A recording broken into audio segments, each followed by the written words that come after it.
Բարև, գսկսինք Ղևդացված 19-րդ գլուխը Աստծո բադվիրաններով սրբության կյանքը ապրելու, որովհետև Աստվածը սավ, դուք սուրբ եղեք, քանզի ես ձեր Տեր Աստվածը սուրբ եմ։ Եվ անդվավ գործնական կերպեր կիրարկելու 10 բադվիրանները։ 4-րդ համարին մեջ Տերը գսե գուրքերուն մի թարնակ։ Այդ կնշանակե, որ գուրքերու մի նայիկ կամ դուք ցեզի գուրքերու մի վերածեք, որբեսի մարդիկ ցեզի նային։ 5-ն 8 համարներուն մեջ Աստված գխոսի խաղաղության զոհաբերության մասին, որ պետք է կատարվեր սիրահոժար։ Գտեսնենք միշտ պետք է Աստծո մոդենալ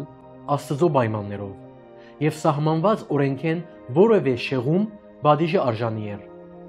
Ուրեմն սիրելիներ, Աստծո համար գամավոր կորձ մի ընեք, եթե ձեր բոլոր ունեցածը պիտի չի տնեք անոր մեջ։ Որովհետև Աստված գսե ինձի մի քակ, եթե ճիշտ ցևով պիտի չի քակ։ 9 եւ 10 համարներուն մեջ պիտի նկատեք, թե ինչպես Աստված գոհոքար աղքատներուն, ան երբեք ովևէ մեկը չի տներ բարեգործության մեջ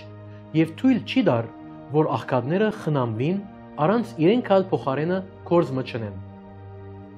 Ուրեմն Աստված հրահանգեց հողագործներուն հավաքել կամ հնցել ինչ որ գա իրենց արդերուն մեջ, եւ այնինչ որ առաջին անգամ չեր հնցվեր, պետք էր թողեին արդին մեջ, որբեսի աղքատները հավաքեին։ Այդ մեկը ժողովրդային վիճակ մներ, մաս մը բահել աղքատներուն համար, բայց աղքատները պետք էր աշխատեին ադոր փոխարեն։ 11-ին 18 համարներուն մեջ Տերը գհիշե 8-րդ եւ 9-րդ բադվիրաններուն հետ կապված նյութեր։ Քողությունը, խաբեությունը, սուդը եւ սուդ վկայությունը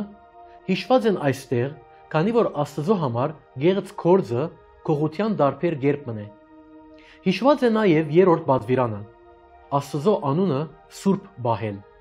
Այդ մեկը ցույց տալու համար պետք է մարդը անգեղծ կորձ կատարի։ Նաեւ որպես 12 համարի շարունակություն պետք է վճարեք վարձքը այն մարդուն, որ գաշխատի ցերկով։ Աստված կպաշտպանե անոնց, որոնց անգեղծությամբ գաշխատին։ Եվ անգվահանջ է, որ կորձավորներուն վարձքը վճարվի, կորձադերերը ակահ չլան։ 15-րդ համարը թադավորին համար է։ Անոր բադվիրված է թադել այնպես ինչպես Աստված կթադե, այսինքն անաչար եւ արդարությամբ թադել։ 16-ին 18 համարները գվերապերին չարախոսության մասին եւ այդ զրբարդություն եւ փամփասանք է։ Եվ սիրելիներ, այդ տարածված է մեր եկեղեցիներու մեջ այսօր։ Գալով 20-րդ գլխուն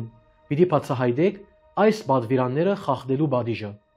Այս գլխուն հիման վրա մահաբադիժ կսահմանվեր 10 բադվիրաններեն որևէ մեկուն խախտելը։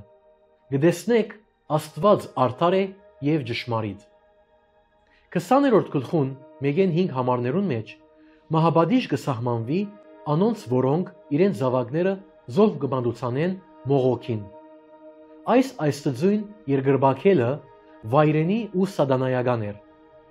Մահը ոչ միայն անոնց բադիժն էր, որոնք իրենց զավակները զոհ կմանդուցանեին, այլ բոլոր անոնց, որոնք կտեսնեին այդ մեկը եւ գլրեին։ Մահաբադիժ կսահմանվեր նաեւ անոնց համար, որոնք վհուկներով կսպաղեին, որ կանանացիներուն սովորություններ։ Այս մեկը հատկապես չար էր, քանի որ շատերուն ըստիպեց հերանալ Աստծո խոսքեն։ Եվ ժողովուրդը պետք էր սուրբ մնար, քանի որ Աստծո գապատկաներ։ Աստծո չափանիշերեն որևէ շեղում իսկապես շատ լուրջ բան մներ։ 9-րդ համարի մեջ կսորվինք, որ մահաբադիժ պիտի սահմանվի անոնց, որոնք գանիձեն իրենց հայրը կամ մայրը։ 10-16 համարներուն մեջ շնությունը որևէ ցևով մահաբադիժի արժանի էր։ Ուրեմն սիրելիներ, հիմա դուք այստեղ ունիք սրբության օրենքի եզրակացություն։ 20-րդ համարին մեջ Աստվածը սավ. Ես ցեզի դուրս պիտի տնեմ,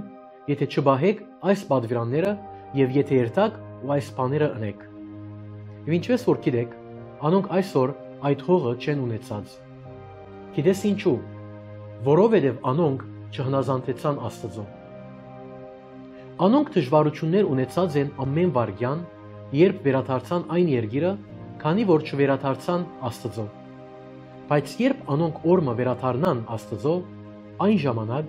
շատ օրդություններ պիտի լան այդ երկրին մեջ։ Սիրելիս, ինչպես կբահես սրբությունը քո առօրյայիդ մեջ։